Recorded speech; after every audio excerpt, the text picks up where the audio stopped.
Good morning. Today on Spotlight, a thoughtful and insightful conversation with one of Michigan's most provocative thinkers and columnists, Tom Watkins. He has had an eclectic career of service to the Great Lakes state. He has served under 3 Michigan governors of both major political parties. He has worked for the city of Palm Beach, Florida, only to return to Michigan to continue his passion for education, mental health, and the Far East as advisor of the Michigan-China relations. This morning, we'll get his take on a wide range of hot topics. It's Sunday, July the 25th. I'm Chuck Stokes, and this is Spotlight.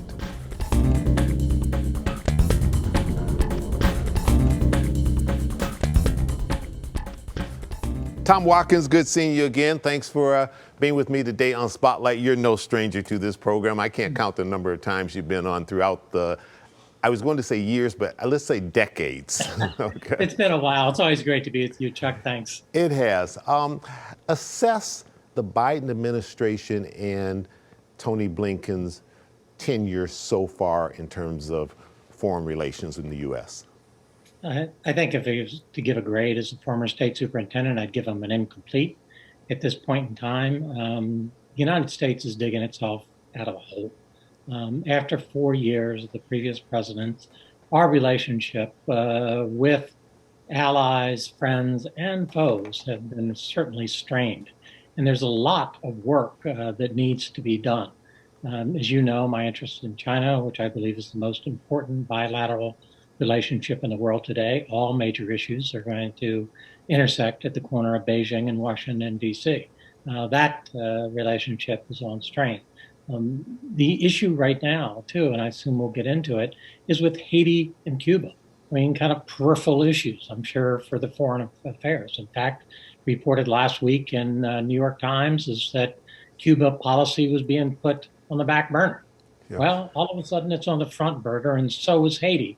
Questions that and issues that nobody thought would be kind of front and center. Tom, quickly before we go talk about China, is the U.S. not giving enough attention to Haiti and Cuba because they're poor nations and maybe because of our politics? You know, one's communist regime versus our American form of government. Certainly under the Obama administration, Cuba got a lot of attention and took great strides to bridge that gap between the two countries. Then up under President Trump, he tried to dismantle much of what the Obama administration did. And there were certainly some pockets in the U.S. that applauded him for that, particularly Florida down in the Miami area. But is it getting the same kind of attention that we're giving to the larger foreign nations? No, it hasn't. I mean, Chuck, I think Tip O'Neill said it best. All politics is local. And the president is trying to, and his staff, trying to navigate and manage world issues that are major. China, 1/5 of all humanity. Cuba, 90 miles off our shore. Haiti, with its challenges. But these are issues that will come home to haunt us, both policy-wise and politically. Biden has got a thin needle to thread here with the Cuban politics. Florida, the Cuban community went over 60% in this last election for the Republicans and Trump. Biden could score big in Florida and move that state and the Democrat in the Biden direction with a bold move on Cuba. The question is will policy and national interest prevail, or will local politics and the political map for the next presidential election weigh heavy on decisions the president will make in relationship to Cuba in particular, and certainly peripherally to Haiti? Tom Watkins, let's turn our attention to China and Russia, two formidable adversaries. I can't think of a more tense relationship that we've had with China in recent years than it seems to be right now. Am I correct in that?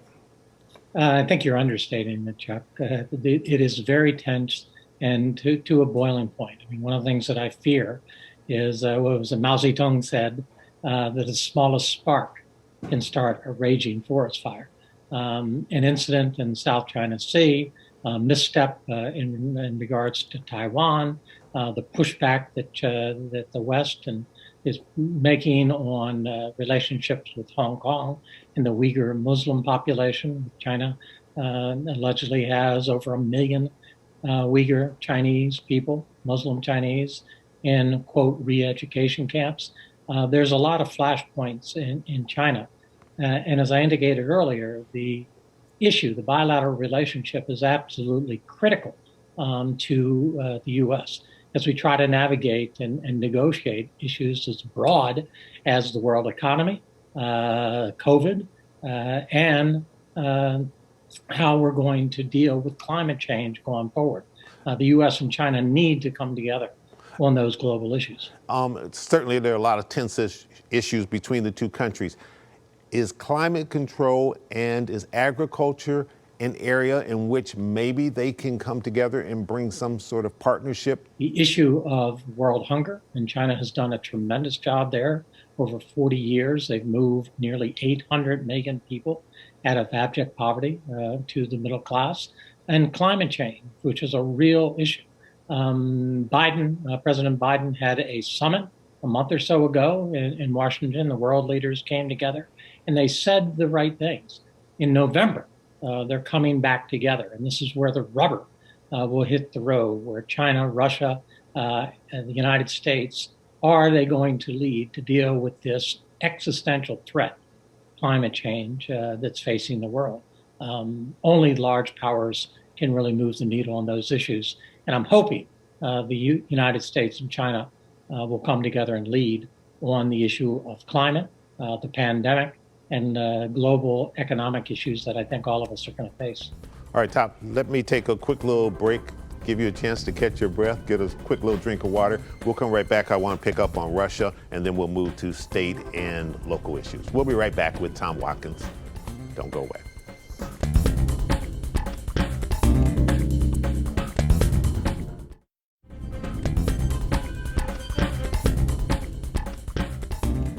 And welcome back to Spotlight, talking to Tom Watkins.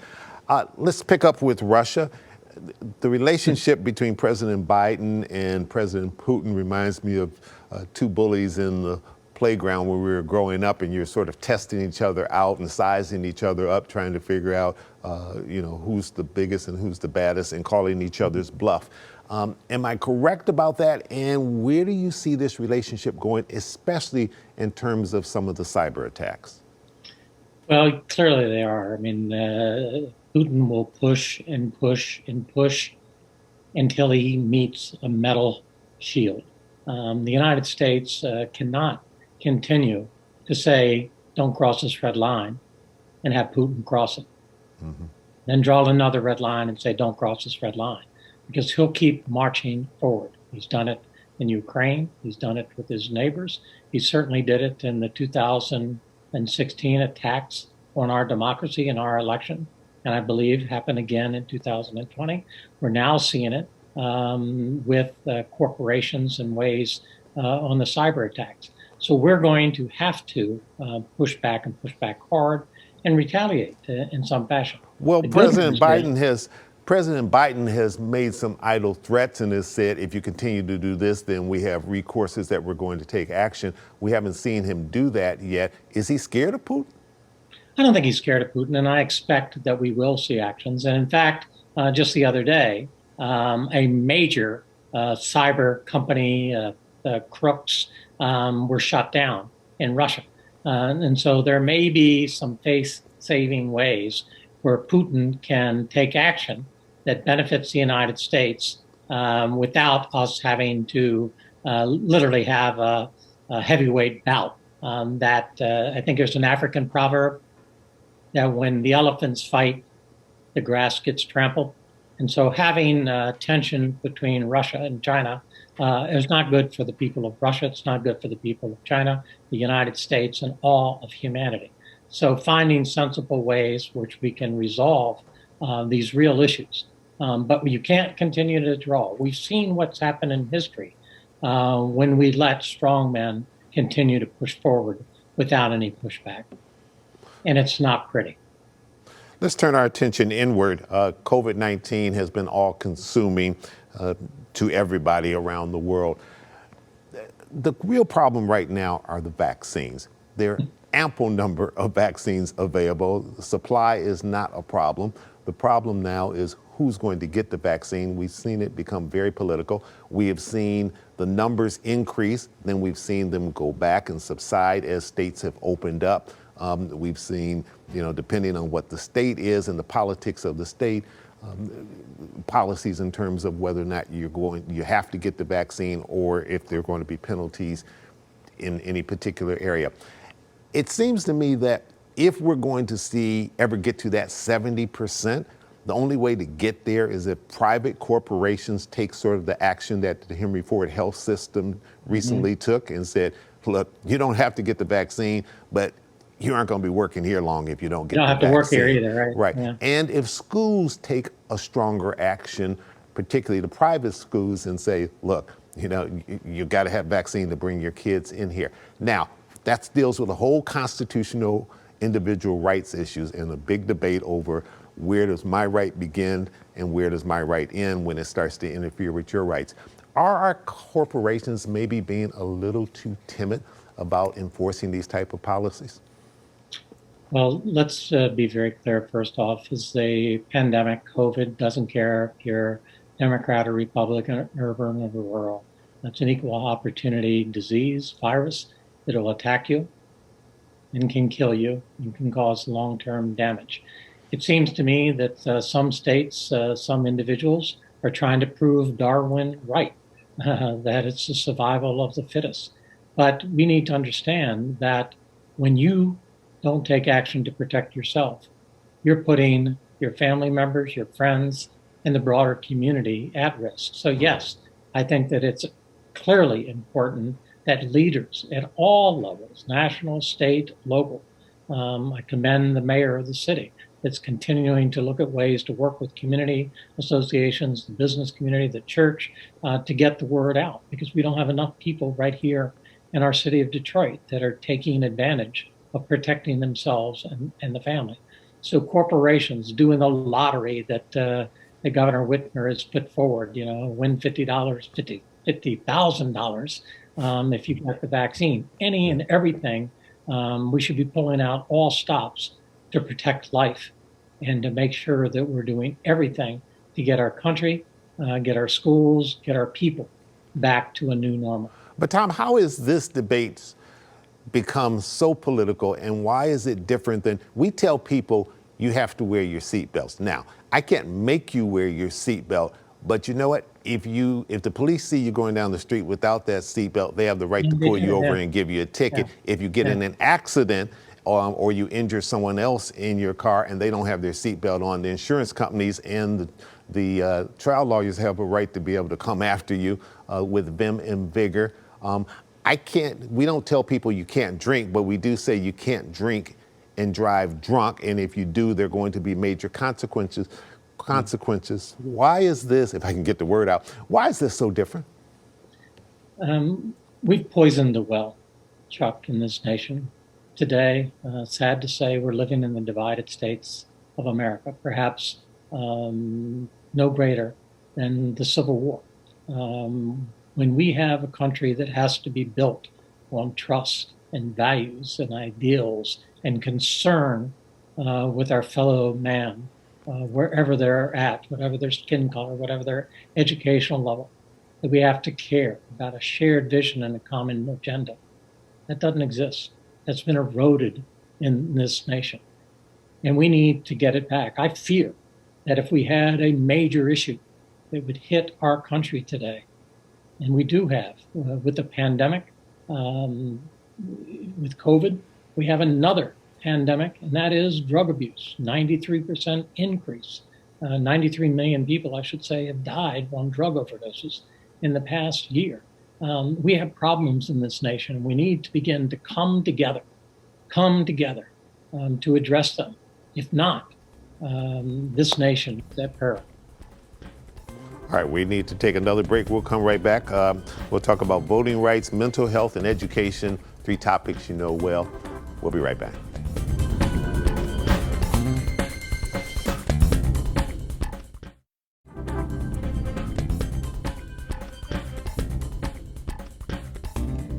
Tom Watkins, you know an awful lot about health care. You were involved with that with the state under several governors. We're watching this debate right now in Lansing over behavioral health and healthcare in general. And there certainly seems to be a call to, I guess you would say, move it more into the private sector from the public sector. Is that a good idea as we have talk about all sorts of reforms? Well, I would reframe the issue, Chuck. It's the mental health system, behavioral health system is privatized already. We have great nonprofit organizations like NSO in the city of Detroit, Agera and GrowthWorks in Out Wayne County. Across this state, it's private nonprofits, private hospitals that are providing the level of care. The debate isn't about privatization and having private agencies provide the care. It's about profitizing behavioral health. It's about taking $3 billion of yours and my tax dollars and handing them over to the insurance companies, where they're going to make decisions of whose mother, whose father, son, or daughter gets the level of care and the treatment that is needed, desperately needed for families. I believe, and a number of people across the state believe, that we ought to strengthen and improve our community mental health agencies, our public community mental health, where there's transparency and oversight. Problems? Absolutely. Challenges? You betcha. We need to do. But handing them over to profit-making insurance companies, in my estimation, is the wrong way to go. Policymakers need to ask when they make this decision, if they're going to hand over those level of dollar, where's the transparency? Where's the accountability? Where's the oversight? We've seen the problems. It's documented on your station regularly, the problems that we're seeing when profit, not service, is the motive. Can we reach a happy medium in Lansing in a very partisan world right now? It's going to be tough, but I believe, we have to find ways because if you've ever had somebody in your family where you have needed mental health or substance abuse services, it's vitally important and it's painful. I've lost brothers to mental health, drug addiction, suicide, and the hurt never goes away. So we need to have policymakers, when they're making this decision, think about if it was somebody they loved, what would they want? You were over the state education department under Governor Engler, a Republican, and under Governor Granholm, a Democrat. Governor Snyder, when he was in office, Republican, said in one of his State of the State addresses, I want Michigan to become a top 10 education state. This debate has been going on as long as I've been in town and before I got to town, and I've been here a little while. Are we even close to becoming a top 10 education state? And if not, why not? No, we're not. And sadly, Chuck, and you're right, I've been involved at the local, state, national, international level on education. There's too much push and pull politics involved. We need to make sure that one word and one word only matters before the word school, and that's quality. A lousy chartered school is no better than a lousy traditional school or a private school. Finding ways to get the education our children need and deserve.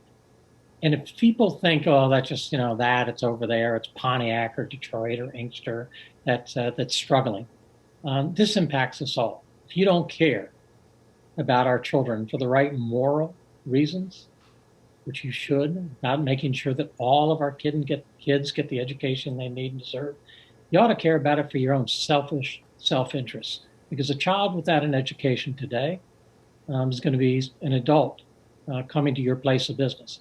They're either coming as a potential customer, a potential employee, or perhaps with some other nefarious ideas in mind. A non-educated child doesn't disappear. So it's in all of our best interests. I commend the business leaders from Michigan. They've come together, they've rallied the educational community, making sure that educators have a voice at the table on sensible reforms to get us to the place that we're leading the nation, leading the world in education reform and educational outcomes. The voting rights challenge that we currently see going on all across this nation from state to state. And I don't say voting rights attack because that denotes that you feel that what's happening is bad. There are a lot of people who like some of the changes that are underfoot in the various state legislatures. There are certainly people who hate what they see going on. All of this seems reminiscent of, if you look back in history, the Reconstruction period, as well as the 1960s, the civil rights debate. Why are we having this debate, this challenge in 2021? Because the world is changing. Demographics are destiny.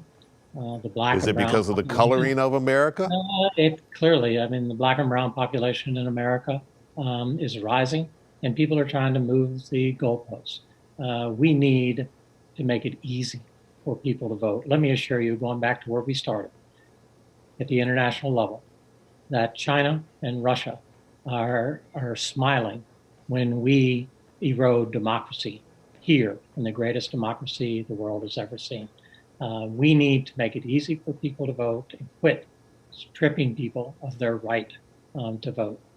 This is something that is sad and pathetic, in my estimation, and will erode the principles and the ideals that this nation was founded on. Tom Watkins, thanks so much for joining us. It's always a pleasure talking with you. You always give us food for thought and get people's brain wheels rolling out there. And stay safe. I think you're in Northfield now, but at any given day, you could be any part of the world. So stay safe, and we'll get you back, my friend. Thank you. Have a good one, Chuck. Take care. All right, you do the same. And we'll be back in just a second with some closing thoughts.